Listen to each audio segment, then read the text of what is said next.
ఎందరో త్యాగమూర్తుల త్యాగఫలం ఆంధ్ర రాష్ట్రం. నేడు ఆంధ్రప్రదేశ్లో ప్రజలు సుఖ సంతోషాలుగా ఉన్నారా? ప్రస్తుతం ప్రజల మధ్య ఉన్న కులాల కుంపట్లు ఎవరి కోసం? చంద్రయాన్ రాకెట్ యుగంలో కూడా వర్ణ విభేదాలు దేనికి సంకేతాలు? రాజకీయ పార్టీల నేతలు ఏం చెప్తున్నారు? నేటి కాలంలో ప్రపంచాన్ని శాసించే మన యువత మేధాశక్తి ఏం కోరుకుంటుంది? తెలుసుకోవాలంటే ఆంధ్ర యువగలం. ప్రజల మాటే మా నోట. నమస్కారం. ఈరోజు వకుళమాత కిచెన్ ఇక్కడ ప్రారంభించడం చాలా సంతోషం. 1,25,000 వరకు ఏది కావాలన్నా తయారు చేసే అవకాశం ఉంటుంది.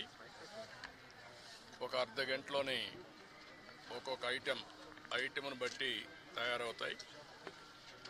ఒక హాఫ్ అన్ అవర్లో ఒక 18,000 మందికి ఒక ఐటెంని సరఫరా చేసే అవకాశాలు వస్తాయి. దీనివల్ల ఇప్పటికీ 3 కిచెన్లు వచ్చాయి. వెంగమాంబ కిచెన్ ఒకటి, అక్షయ కిచెన్ ఒకటి, ఇది 3వ కిచెన్.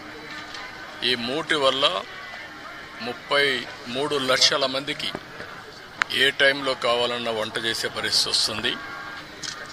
అదే సమయంలో ఏది కావాలన్నా ఒక 30 నిమిషాల నుంచి మ్యాక్సిమం 30 నిమిషాల నుంచి సాంబార్ రైస్ అయితే 1 గంట 45 నిమిషాల వరకు అవుతుంది.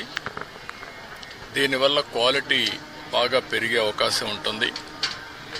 ఎప్పుడు కూడా వెంకటేశ్వర స్వామి దగ్గరికి వచ్చిన వారు ప్రసాదాన్ని కానీ అన్నాన్ని కానీ ప్రసాదంగానే భావిస్తారు. అలాంటి భక్తులకి మెరుగైన సేవలు అందించడానికి ఇక్కడ కిచెన్స్ అన్ని పనిచేస్తాయి. అదే సమయంలో ఎక్కడ కూడా నాణ్యతలో ఎక్కడ రాజీ పడం.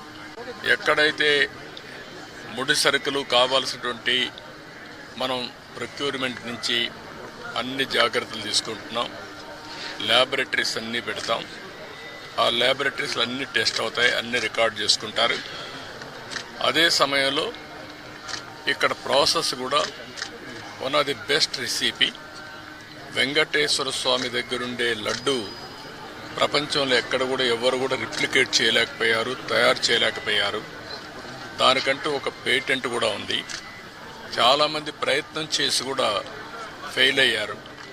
అలాంటి పవిత్రమైన లడ్డుని కానీ, ఇక్కడుండే జిలేబీ కానీ, ఇక్కడుండే మైసూర్ పాక్ కానీ దానికి ఒక ప్రత్యేకత ఉంది. వడకు కూడా ఒక ప్రత్యేకత ఉంది. అలాంటి మళ్ళీ ఇవన్నీ కూడా టోటల్గా ప్రక్షాళన చేసి రాబోయే రోజుల్లో ఫీడ్బ్యాక్ కూడా తీసుకుంటాం. ఈరోజు మీరు చూస్తే ఉదయం ఒక అర్ధ గంట నేను కూడా సమీక్ష చేశాను.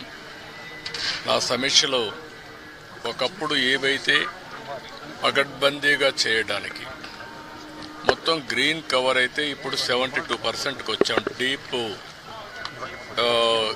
ఏదైతే ఫారెస్ట్ ఉందో దీన్ని 72%కి వచ్చాం. దాన్ని 90% తీసిపోయే అవకాశం ఉంది. బయోడైవర్సిటీ కూడా ఫోకస్ చేయమన్నాను. అదే సమయంలో ఇక్కడ వాటర్ కన్జర్వేషన్ కూడా లాజికల్గా తీసుకుపోవాల్సిన అవసరం ఉంది. ఒకప్పుడు మెడిసినల్ ప్లాంట్స్ కూడా తీసుకొచ్చి పెట్టాం.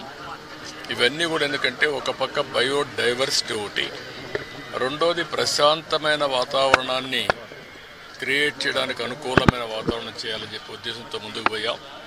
అది కూడా ఒకసారి మళ్ళా సమీక్ష చేశాను. రెండోది పరిశుభ్రత మీద కూడా ఎక్కువ శ్రద్ధ పెట్టమన్నాను. ఎక్కడెక్కడి నుంచో భక్తులు వస్తారు. భక్తులు వచ్చినప్పుడు వాళ్ళకు కావాల్సింది వెంకటేశ్వర స్వామి నామం తప్ప ఇంకొకటి మాట్లాడే పరిస్థితి లేకుండా వాళ్ళు అన్ని విధాలు ఒక ప్రశాంతమైనటువంటి ఒక దివ్య క్షేత్రంగా ఇది ఎప్పటికప్పుడు ఉండాల్సిన అవసరం ఉంది. సజెషన్స్ ఇచ్చాం. అదే మరి ఇక్కడ ఫుడ్ కూడా ఏదో ఫ్యాన్సీ ఫుడ్లే కాకుండా ఇక్కడుండే భక్తుల మనోభావాలకు అనుకూలంగా ఇక్కడ మన సాంప్రదాయాలకు అనుకూలంగా ఉంటే చాలా బాగుంటుంది. అలాంటివి కూడా చేయమని చెప్పి ఆదేశాలు ఇచ్చాను. అదే మరి ఎండ్ టు ఎండ్ ఇవన్నీ కూడా ఒపీనియన్ కూడా తీసుకోవడం, భక్తుల మనోభావాల్ని గౌరవించడానికి ఏమేం చేయాలనో అవన్నీ చేస్తాం. ఇప్పుడు సేవకులు కొంతమంది ఉన్నారు, శ్రీవారి సేవకులు, వాళ్ళు కూడా ఎప్పుడో నేను ప్రవేశపెట్టాను. వాళ్ళు ఒక 15 లక్షల మంది అయ్యారు. వాళ్ళు కూడా ఒక స్పిరిచువాలిటీ సైడ్ ఎట్లా తీసుకెళ్ళాలి, వాళ్ళల్లో కూడా భక్తి భావం ఎట్లా పెంచాలి, ఇక్కడే కాకుండా నిజ జీవితంలో కూడా వెంకటేశ్వర స్వామి శ్రీవారి సేవకులు ఉన్నప్పుడు వాళ్ళు నిజ జీవితంలో కూడా దీన్ని ఆచరించాల్సిన అవసరం ఉంది. వాళ్ళకి కావాల్సిన ట్రైనింగ్ అవన్నీ ఇచ్చి వాళ్ళు కూడా కెపాసిటీ బిల్డింగ్ చేస్తాం.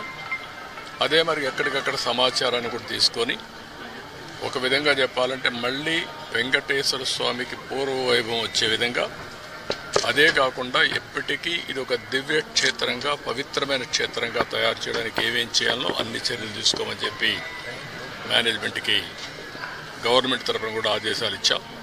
అవన్నీ చేసేదానికి శ్రీకారం చుట్టారు. ఇంకొక పక్కన ఏదైతే ఈరోజు ఇక్కడ ఫుడ్ కూడా ఉందో ఎన్నిటి కూడా రాబోయే రోజులు అన్ని టెస్టులు ఉంటాయి. అదే మాదిరిగా అవసరమైతే ఇక్కడ నాలెడ్జ్, అబెండెంట్ నాలెడ్జ్ ఉంది. అలాంటి నాలెడ్జ్ని ఎవరు కూడా రిప్లికేట్ చేయలేకపోయే పరిస్థితికి వచ్చారంటే ఇక్కడ వెంకటేశ్వర స్వామి మహిమ కూడా ఉంది. ఏది నడిపించినా వెంకటేశ్వర స్వామి నడిపిస్తాడు. మనం నిమిత్త మాత్రమే. ఆయన ఒకసారి తలుచుకొని ఆయన పేరుతో మనం ఏ పని చేపట్టినా అది ఆయనే సుజావుగా జరిపించే పరిస్థితి వస్తారు. అది నా ప్రగాఢమైన నమ్మకం, విశ్వాసం. అందుకే నేను నిద్రలేస్తే ఎప్పుడైనా సరే నాకు ఏ కష్టం వచ్చినా ఆయన ఒకసారి తలుచుకొని దానిపైన నిర్ణయం చేసుకుంటాను.